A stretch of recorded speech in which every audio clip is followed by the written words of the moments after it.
tant que la vision, l'organisation, le mindset produit n'est pas réparti au sein de tout le COMEX, le CODIR, en tout cas l'organe dirigeant, c'est important de réunir avec une même tête, sait piloter les deux, qui connaît les métiers, la tech et le produit.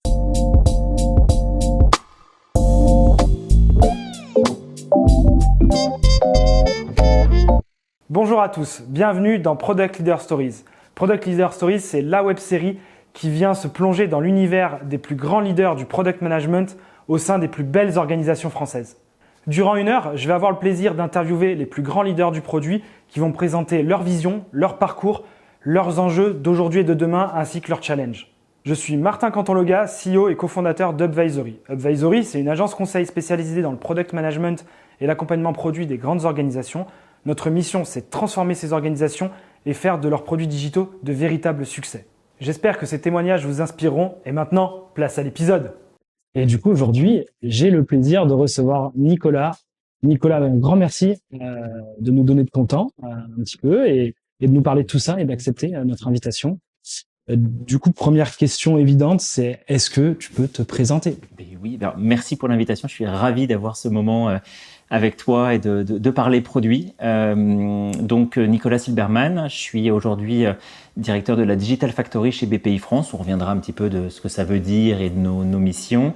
J'ai bossé pour une filiale de TF1 qui s'appelait Unify, dont j'étais CTPO là-bas, où on s'occupait de sites comme Marmiton, Doctissimo, Féminin, Les Numériques, CNET, ZDNet, Gamecult. J'ai été entrepreneur, j'ai été aussi pas mal freelance à faire du management de transition, souvent tech et produits, pour des scale-up et aussi pour des grandes entreprises en pleine transformation. Et j'ai un passé un peu plus lointain dans la presse, où j'ai été CTO, parce que je suis tech à la base, CTO dans de la presse, chez Mediapart et encore avant chez 20 minutes. Ok, top. Et comme tu le disais, du coup, tu as plutôt un parcours dans la tech. Qu'est-ce qui t'a amené à avoir cette hybride vers le produit ? Maintenant, tu es responsable digital de toute une Digital Factory. Tu vas peut-être aussi un peu nous expliquer les différents métiers, domaines que ça recouvre. Mais du coup, qu'est-ce qui t'a amené, voilà, c'est quoi un peu le fil rouge de ta carrière ? Un métier plutôt technique à un métier peut-être plus proche de la user centricity maintenant ? J'ai toujours adoré comprendre pourquoi je devais faire quelque chose. Alors, je suis pas développeur à la base, je fais toute la gestion de projet tech. D'ailleurs, mon tout premier métier, c'était chef de projet. Et en fait, j'ai toujours adoré aller voir mes parties prenantes, les métiers, les directions pour lesquelles je travaillais, et être un peu plus avec ces intervenants, ces directions, et comprendre qu'est-ce qui se cachait derrière leurs besoins, derrière leurs projets qu'ils nous déléguaient. Parce que ça m'éclate. Juste réaliser m'a jamais vraiment suffi. Et en fait, je l'ai bien compris déjà dans la presse, parce que l'un des gros sujets quand tu bosses dans la presse, c'est la gestion de contenu, le CMS, donc les journalistes. Donc comment ils bossent tous les jours, comment tu essaies de leur faire gagner du temps sur la recherche de médias, sur l'animation de pages d'accueil, sur la saisie, etc., etc. Donc déjà, tu t'intéresses petit à petit, on va venir à 100 km, mais à l'expérience de ces utilisateurs. Ensuite, j'ai été entrepreneur, et certes officiellement le tech guy de la startup, mais mécaniquement, quand tu es 2 associés, tu dois maîtriser le pitch complètement, tu dois savoir pourquoi tu fais les choses. Et ça s'est encore renforcé les années d'après, où j'ai fait pas mal de missions de management de transition, où tu arrives, tu es externe. J'ai toujours été salarié, et à ce moment-là, je me retrouve, ça a duré 3 ans, Presta. On te paye pour venir régler des problèmes. On vient t'appeler en disant on ne comprend pas, la tech ça marche pas, ça bug, c'est toujours en retard, enfin, des trucs assez classiques. Et puis la filiale de TF1, la Unify, qui m'appelle pour prendre cette direction tech qui avait du produit. Comme ça qu'on me l'a présenté. Alors ok, enfin, c'était super intéressant, parce que autant les médias je connaissais, parce que ça restait des sites web, j'en avais déjà fait pas mal. Ouais. Donc c'était pas un sujet pour moi, c'était l'idée plutôt de la transformation. On avait plein de verticales, Marmiton, Féminin, etc., qui étaient tous un peu trop indépendants les uns des autres. Il fallait essayer de créer une sorte de collectif. Le constat juste avant, c'était de dire je veux avoir un titre qui est tech et produit. Donc, si TPO, t'es en premier. Ça, c'est intéressant. On reviendra dessus, Ouais. mais je trouve ça intéressant. Où il n'y a pas eu de souci, parce que de toute façon, j'avais le produit. Sauf qu'en fait, j'avais un produit qui était plutôt en mode juste pur delivery. Enfin, dans la compréhension des autres, des autres directions de la boîte, c'était plutôt le delivery. C'est on te dit quoi faire, t'es un entonnoir à projet, vas-y, délivre. Et tout l'enjeu a été de commencer petit à petit à dire bah ouais, mais en fait, non. Quand tu me proposes un sujet, en fait, j'ai des PM qui vont t'aider à mieux le challenger et à voir ce qu'on peut faire et à travailler avec toi la roadmap pour à terme, sans le dire comme ça au début, que les product managers soient ceux qui vraiment animent cette vision, ces roadmaps, ces delivery plans, et viennent avec un travail en collaboration avec les métiers en question ou les marques en question, d'avoir cette confiance qui permet de dire on sait où on va à moyen terme et à long terme, cette vraie vision importante que l'on doit avoir et cette relation entre une marque et son PM qui forme un vrai binôme. Et est arrivé donc BPI France, où là, Digital Factory, ça va être les devs évidemment, le produit, et à l'inverse de la plupart des Digital Factory, grands groupes, là on fait du build et du run, donc en fait on maintient ce qu'on développe, donc ça permet vraiment d'avoir du vrai produit et pas juste la partie de delivery, enfin du vrai produit, le produit au global, sur toutes les composantes, c'est pas du vrai produit, c'est les produits dans toutes ces composantes, donc de la discovery et du delivery. De la data au sens du digital, pas la data d'entreprise, mais la data digitale, le comportement, l'expérience, comment on peut enrichir tout ça. Le design et bon, évidemment l'hébergement, la sécurité. Et pour moi, être capable, dans mon quotidien, moi qui ai un passé tech et encore une fibre très tech, de pouvoir construire ce que je recommande et d'être à l'aise dans tous ces métiers-là, et de m'entourer des bonnes personnes dans leur expertise pour pouvoir apporter de la valeur à nos utilisateurs, à nos clients, c'est génial parce que tu vas au bout du truc, quoi. Tu vas pas juste décider pour une question de time to market ou de budget. Et du coup, deux questions par rapport à ça qui me viennent. On va revenir sur le rôle de CTPO et moi je suis intéressé de savoir comment tu as cumulé ces deux casquettes-là. Est-ce que c'est toi qui as poussé ce mandat chez Unify quand tu as été recruté, ou est-ce que ça s'est monté et pourquoi? Peut-être les qualités que tu en as vues, peut-être les contraintes, défauts qu'il y a eu autour d'une seule tête versus un CTO et un CPO, comme on voit dans beaucoup de sociétés quand même si cette hybridation, c'est vrai qu'on la voit de plus en plus aussi. Donc ça va m'intéresser. Et également, peut-être la différence que tu as vue dans tes expériences, et je pense notamment à ces deux grandes expériences probantes, à la BPI et chez Unify dans les médias, entre des produits médias et des produits dans le domaine bancaire. Est-ce que tu vois une différence dans la pratique, encore une fois, évidemment qu'il y a des spécificités métiers, ou même l'appréhension par rapport au métier, ton œil là-dessus Alors sur le côté CPTO ou CTPO, je pense que même là-dessus, sur l'ordre des lettres, il peut y avoir débat. C'est moi qui l'ai demandé, et je pense que ce poste-là est intéressant suivant alors, est-ce que c'est la maturité ou le degré de transformation de la boîte ou un truc comme ça, ou tant que la vision, l'organisation, le mindset produit n'est pas réparti au sein de tout le COMEX, le CODIR, en tout cas l'organe dirigeant, c'est important de réunir avec une même tête qui sait piloter les deux, qui connaît les métiers, la tech et le produit. Il y a un moment où tu peux avoir CTO et CPO au même niveau dans un CODIR au sens ou dans le comité le plus haut, parce que autour de la table il y a suffisamment d'expérience ou d'expertise qui permettent d'avoir des débats sereins collectifs.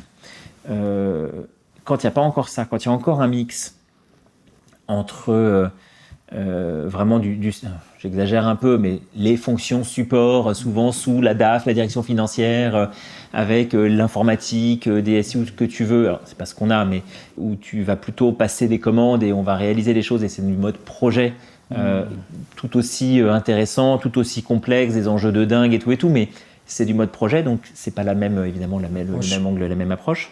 Sauf que c'est des réflexes qu'ont la plupart de tes intervenants, de dire mais je comprends pas, c'est très clair ce que je t'ai demandé, pour quand tu peux me le sortir, quand est-ce que c'est en prod, et t'essayes quand tu reviens là-dessus avec le côté produit et le côté tech en même temps dans les mêmes casquettes, bah, au moins, tu peux dire, mais pourquoi est-ce que je démarrerais les devs alors je ne sais même pas ce que tu m'as proposé, est-ce que c'est pertinent, est-ce que les utilisateurs le veulent, est-ce que peut-être qu'on peut le découper autrement bah, tu simplifies un petit peu du coup tu centralises et donc tu simplifies la prise de décision pour avoir cette capacité de dire ça ne sert à rien que je fasse puisque je ne suis pas encore convaincu de ce qu'il faut faire.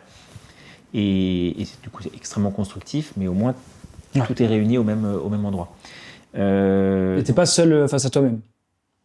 Tu te dis pas parce que effectivement deux têtes, parfois la collaboration, la fluctuation, les choix, comme tu dis, sont peut-être plus difficiles et tu es plus dans la négociation, mais par contre, à contrario, tu as une seule tête, tu es seul aux commandes. Alors je suis seul aux commandes, mais je m'entoure de personnes qui sont meilleures que moi.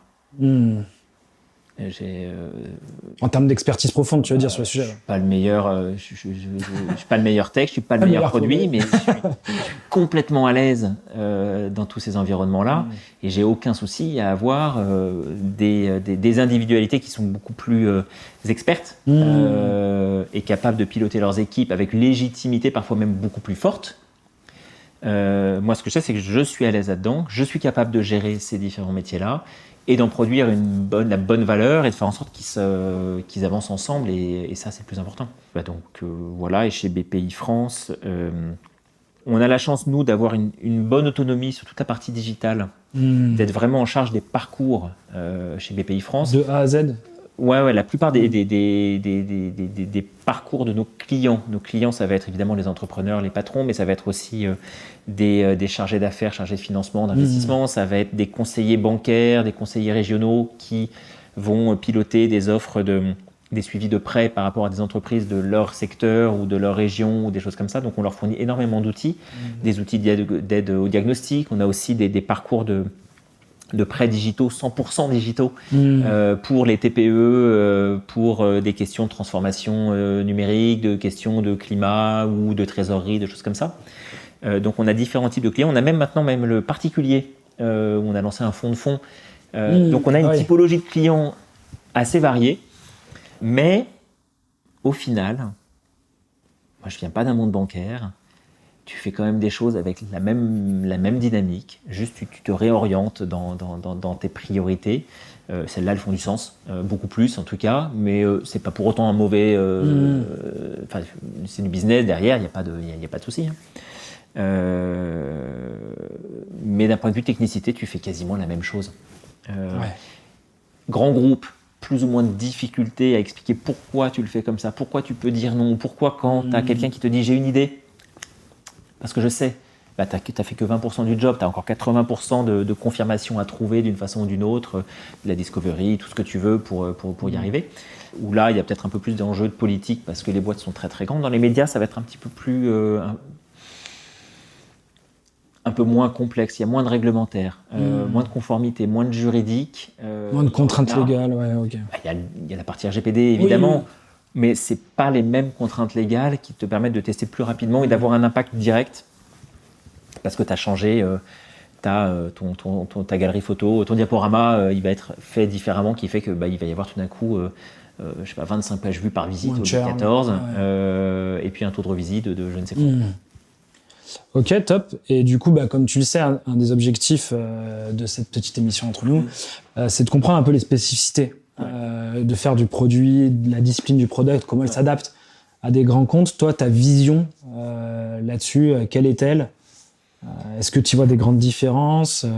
Je vois pas mal de similarités, en tout cas dans l'approche, face à des clients internes avec qui tu travailles tous les jours, qui ne sont pas forcément naturellement dans cette dynamique produit, parce que de façon assez logique, ils n'ont pas été formés là-dessus. On nous apprend dans différents parcours, soit rien, soit de la gestion de projet, un Gantt. Faut délivrer, tu fais des specs, à partir de specs, on va te donner un budget, on va te dire combien ça va coûter, on va te dire dans quel temps ça sera, des choses très très classiques. Là, tu arrives, tu vas te dire, moi je vais t'apporter beaucoup d'incertitudes, mais surtout beaucoup de valeur. Et en fait, pour moi, la chose qui est très très clé et que j'ai vécu dans les deux cas, sur des échelles assez grosses, parce que start-up, petite boîte, en fait, il suffit d'un déjeuner où on est tous autour de la table et les problèmes sont réglés. Bien sûr. Là, t'as pas le choix que de te dire je dois les faire s'améliorer. Je dois les accompagner. Pas pour dire qu'ils font moins bien, juste pour avoir du challenge en face de moi en tant que PM ou en tant que product de manière générale. Mais je dois essayer de les aider à raisonner comme il faut. Je dois un petit peu les forcer. Là, quand je travaille sur des questions de quelle va être globalement l'enveloppe budgétaire dont j'aurai besoin l'année prochaine, je vais voir les directions métiers pour savoir ce qu'elles ont en tête. Elles me répondent, je voudrais ça et ça. Donc, je stoppe, mais je faisais un peu pareil avec Unify. Non, on va d'abord essayer de comprendre c'est quoi tes gros enjeux au niveau de la direction et qu'est-ce que tu attends globalement du digital. Mais revenir au problème, quoi. Ouais. On revient au problème. Tes solutions, on verra après. Et d'ailleurs, mais ça, tu le vois après, je vais te proposer des solutions qui, a priori, vont correspondre à tes grandes attentes. Ça va être une proposition de solution, certaines qu'on sera obligé de faire, parce que c'est réglementaire, parce que c'est ci, c'est ça. Mais globalement, ça va nous donner surtout une idée de ce sur quoi on va vouloir travailler là sur les prochains mois. Mais c'est pas dit que dans 3 mois ça change pas, etc., etc. Parce que quand j'ai 2-3 mois de visibilité précise, c'est déjà gigantesque. Et dans des boîtes aussi grosses où il faut que tu arrives à avoir un bon relais après dans le quotidien, du côté des directions, avec encore beaucoup de gens qui comprennent pas le fonctionnement du digital et du produit, au sens vraiment delivery et discovery. Et pas uniquement le delivery comme on a principalement côté dans les DSI ou direction informatique où là elles vont prendre des commandes et encore une fois c'est pas négatif, c'est juste c'est pas les mêmes clients qu'on a au final et c'est pas les mêmes complexités non plus qu'on va avoir en face de nous. Nous ça sera plus simple côté digital parce que c'est sur du parcours ou moins compliqué en tout cas. Et là il y a vraiment cette confiance que je retrouve à chaque fois qu'il faut réussir à consolider. Et il y a beaucoup de sociétés là, qui sont en transformation, qui essaient des grandes boîtes, qui essaient de déployer du produit. Toi, ça fait un moment que tu fais ça, que tu l'as vécu. C'est quoi les principaux challenges que tu as vécu, qui sont selon toi à surmonter pour déployer des pratiques produits dans des grandes organisations, que ce soit sur de la discovery, on en parlait, ou du pure delivery? Le plus difficile, et pourtant le plus important, c'est celui de réussir à non pas répondre à des demandes de projet, mais résoudre des problèmes. Je pense que c'est ce qui anime au quotidien toute la communauté. Enfin, je veux résoudre des problèmes. Remonter au problème, comme tu disais. Remonter au problème. Et remonter au problème, voilà, c'est facile à dire. Bon, voilà, suffit de remonter au problème. Point. Question suivante. Non, évidemment. Pour moi, c'est le truc que tu dois garder en tête et que tant que tu n'as pas réussi à faire ça et à trouver comment tu peux y arriver, qui peut t'aider dans la boîte. Il y en a qui ont cette fibre produit quand même et qui la comprennent et qui peuvent être des facilitateurs dans des directions. Il faut réussir à les trouver. Donc ça, c'est le point important. La communication, de toute façon, parce que souvent, tous ont des visions un peu biaisées et ne comprennent pas pourquoi on ne fait pas des choses pour eux. Et notamment tous les sujets un peu compliqués, très tech, très transverses, sur lesquels c'est très difficile de communiquer. En fait, de trouver des axes de communication. Montrer ce qu'on fait et l'expliquer sans dire c'est mieux, c'est moins bien, de juste dire voilà comment on fonctionne. Et d'ailleurs, parfois, ces approches-là ne fonctionnent pas pour certains projets. Enfin, c'est pas parfois un bon vieux cycle en V pour un projet. Enfin, pourquoi pas, pas chez moi. Est-ce que tu as vu des limites aussi à l'approche produit où tu te dis là c'est plus ou moins approprié? Tu peux en voir déjà quand tu n'arrives juste pas à répondre, à savoir en termes de typologie de clients où réellement tu te forces à te poser la question de je résous quel problème, tu n'y arrives pas, c'est que peut-être qu'en fait il n'y a juste pas de problème, mais le besoin est important, ou que le sujet, en fait, toi, ta valeur ajoutée, tu te rends compte que tu n'apportes rien dans la démarche, et qu'en fait on te demande juste de le faire. Ça arrive, et je pense qu'il faut pas mal le vivre. Parce que c'est critique. Et je pense que la question, elle va être de savoir dire, tu choisis, dans un environnement en tout cas grand groupe, de toute façon il faut choisir tes batailles. Il y en a certaines où tu dis c'est pas grave, on verra, peut-être que ça nous permettra d'aller plus loin après, ou au contraire on se dira en fait c'est quelque chose, on le fait terminer, on le met en mode run, on maintient, et puis il n'y a pas de sujet. Peut-être pour les dernières questions, tu es responsable et leader d'une équipe digitale au complet, t'expliquer les différents métiers. Comment justement tu fais vivre la dynamique entre ces différents métiers? Est-ce que parfois il y a un métier qui prend le pas sur les autres pour X ou Y raison? Ça m'intéresse. Est-ce qu'à un moment tu es plus orienté design sur un pan, peut-être un niveau peut-être de maturité du produit, plus data, plus tech? Voilà. Comment tu fais vivre ces différents métiers, différentes cultures? J'ai un fouet, je leur dis vous faites comme ça, c'est moi le chef. Tu vois, c'est le truc. Non, alors on a plusieurs choses. Moi, j'attache une grosse importance à ce qu'il y ait certaines dynamiques dans l'équipe qui se créent. J'ai un trio produit, design, tech. Le fameux product trio. Absolument. Qui se voit extrêmement régulièrement et sans besoin que je sois là pour pouvoir avancer et prendre ce temps-là régulièrement et se poser des questions qui sont importantes par rapport à nos différents enjeux. Il y a un sujet de plus en plus fort entre la data et la tech et avec le produit. Et en transverse, en fait, j'ai un sujet autour du delivery, de la bonne façon de faire, de l'adéquation des équipes, des dispositifs qui sont en place, et de partager un peu un ensemble de bonnes pratiques en termes de communauté de pratiques. Et là, ce qu'on est en train de faire maintenant, c'est en termes de présentation des sujets sur lesquels on bosse, c'est d'avoir revu vraiment dans les grandes mailles, avec les... Alors, c'est souvent pas une question d'outils, mais là, l'outil nous aide beaucoup pour vraiment, en termes de roadmap et de vision, de partager de façon centralisée les gros sujets du moment, pas à la maille du delivery, mais à la maille PM. Entre nous, ça nous aide beaucoup, ça nous permet de gagner du temps ou de ne pas en dépenser pour rien alors que c'est fait à côté. Et après, en termes de visibilité pour nos stakeholders, ça c'est aussi rassurant. Ok, et peut-être la question, parce que tu en parlais de data first, etc. Ouais. Peut-être la question la plus dure pour la fin. C'est pour toi l'avenir, le futur de nos métiers, des démarches qu'on applique. Si tu vois peut-être des signaux faibles, des courants, tu t'attarderais sur quoi? Tu citerais quoi? Aujourd'hui, on demande beaucoup, de toute façon, maintenant, là, je suis obligé de parler d'IA générative, mais d'IA tout court, parce que l'IA aujourd'hui, quand on en parle, il y a 2 ans, tu parles d'IA, c'était un mot, fallait surtout pas dire, parce qu'en fait, c'était c'était pas vraiment de l'IA, c'était des moteurs de règles. Et aujourd'hui, on parle vraiment d'IA, c'est intéressant. C'est l'algorithmique. Exactement. Et là, aujourd'hui, c'est te dire à tout le monde, et ça va changer, mais du dev jusqu'au business owner, comment je travaille avec l'IA aujourd'hui et qu'est-ce que l'IA peut m'apporter dans mon produit demain. Parce que ça révolutionne tellement toutes nos façons de faire, de penser, d'imaginer même de produits, et donc des usages, qu'il faut avoir ça fortement en tête. Mais toujours de la pensée côté expérience utilisateur, c'est qu'est-ce que j'apporte. Et ouais, c'est ça. Parce que moi, je partage avec toi, je vois que technologiquement, on va aller de plus en plus loin sur les produits. On va chercher même des product managers qui ont une expertise technique beaucoup plus poussée, beaucoup plus forte. Mais est-ce qu'il n'y a pas un risque, un piège à peut-être délaisser le volet business qui est hyper important dans le produit, le volet utilisateur, So what, quelle expérience il va vivre, est-ce qu'il va être séduit par tout ça?